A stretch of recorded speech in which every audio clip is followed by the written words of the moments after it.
I used to want to be intentional, but I don't think that's the right word. I think I have a better word that fits what I'm trying to accomplish, but I could use some input in what you think about it. I don't know if you've ever done Strength Finders, but if you take the test, it lists out these like 34 different things, and some of them come more easily to you, and some of them don't come quite as easily. And the idea here is you focus on the things that you're good at, and you kind of just don't worry about the things that you're bad at, or you just look for blind spots. And so you get this list, and it's an ordered list of 1 to 34 of all the different things that you could be good or bad at.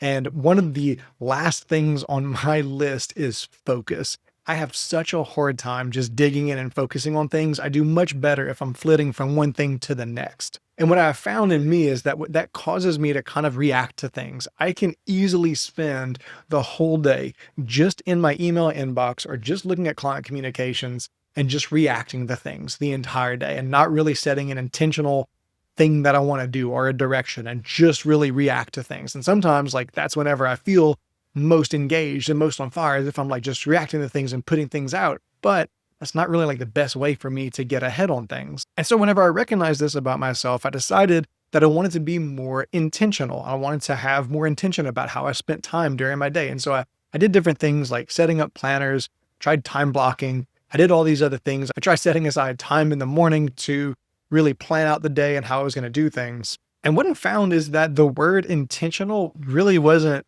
resonating with me. And I think it's because in my mind, and I don't know if this is relevant, but in my mind, intentional means like I'm intending to do something. I might not do it, but it was my intention to do it. I think it's just that it's not outcome focused enough. For me, whenever I think of intentional, it's like anything could end up happening, even if it's not what I intended to happen. And so in my mind, I think it was almost permission to say like, well, as long as I plan the day and as long as I expect things to or intend things to go a certain way, then the outcome was irrelevant. So the word that I'm kind of leaning on now is more deliberate. I want to be more deliberate about the things that I do and the way that I spend my time, not necessarily just intentional. And I don't know if that makes sense or if it's just a distinction without a difference or whatever the saying is. But for me, it kind of says, I'm going to do this thing, like deliberately do this thing, not just I intend to do this thing. And that's helped some because I've found that during the day, whenever I find myself in emails or answering messages and not doing the things that I intended to do at the beginning of the day, I think, am I being deliberate about how I spend my time?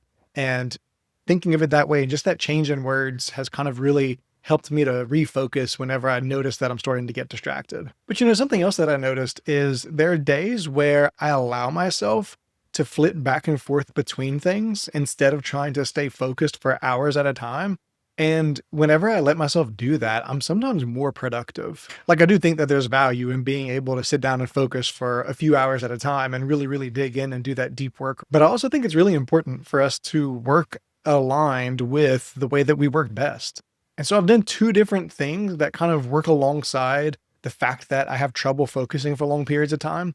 One of them is I give myself rabbit hole time. I might start off checking emails and then I might see that this thing needs to be updated on this person's payroll. So I'll jump over there and do that. And then I might see that someone's having trouble accessing their tax return. So I'll jump over there and do that. And I let myself just be pulled back and forth from one place to another. Now, the risk of doing this is that you let something fall through the cracks or you think you did something where you didn't. So for me, it's really important while I'm doing this that I have a notebook or a piece of paper next to me so that I can start jotting things down in case of something comes up and I get distracted by something else, I can make note of what I did or what I was just working on so I don't forget to come back to it later. The other thing that's important is to put a time limit on it because if I let myself do that rabbit hole time without any time limits, I'll do it all day. I'll sit there the entire day and just jump back and forth from one thing to the next and never actually get deep into any one thing. So yeah, one is just having that rabbit hole time, letting myself just be distracted by whatever work it is and jump from thing to thing. I'm not talking about like getting distracted with social media or the news, but being distracted by other work and just doing that surface level work as much as I want to. And it kind of helps to get it out of my system. I find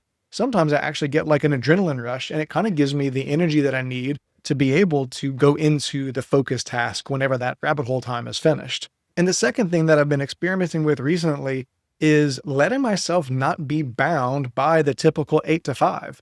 I built this practice as a home-based business specifically so that I wouldn't have to be bound by the whole 8 to 5 mentality. But I find that I still naturally just gravitate towards feeling like I should be available between the hours of 8 or 9 o'clock and 5 p.m. And so if in the middle of the day, I need to take some time for myself just to re-energize, I feel guilty. I feel like I should be on the clock. I should be doing something more productive.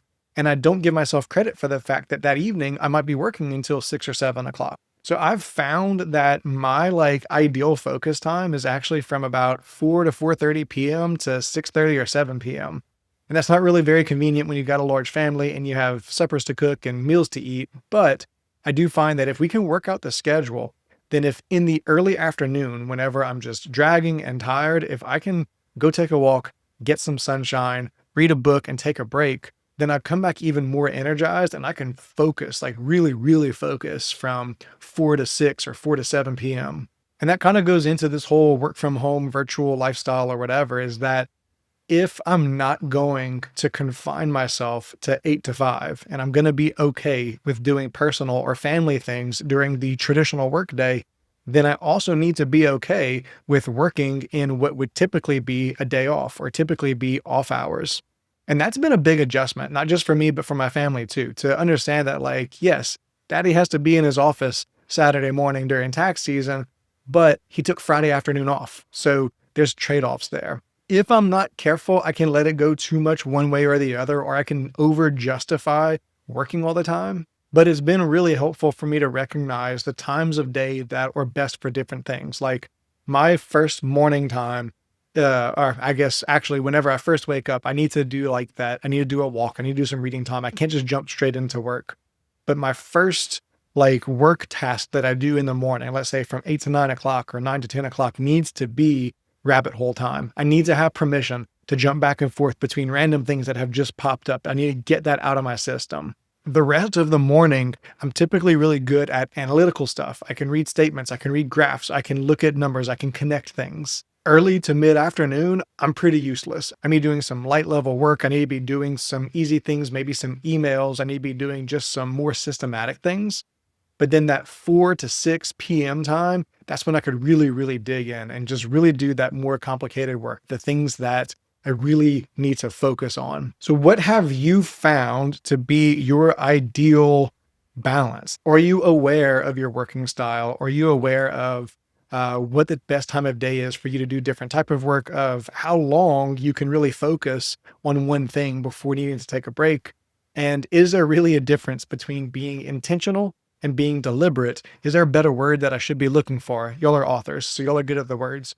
What word should I be looking for here? What's the difference between actually doing the thing you intended to do and just having the intention of doing it? I always appreciate y'all letting me have this one-sided therapy session where I just get to unload everything that's in my mind to you. I hope that maybe this is helpful too and lets you think through some things that maybe you're also dealing with the same thing that I am. If you have any kind of like mindset things or business things that you want me to cover in these videos or just things that you've been thinking about, put it in the comments.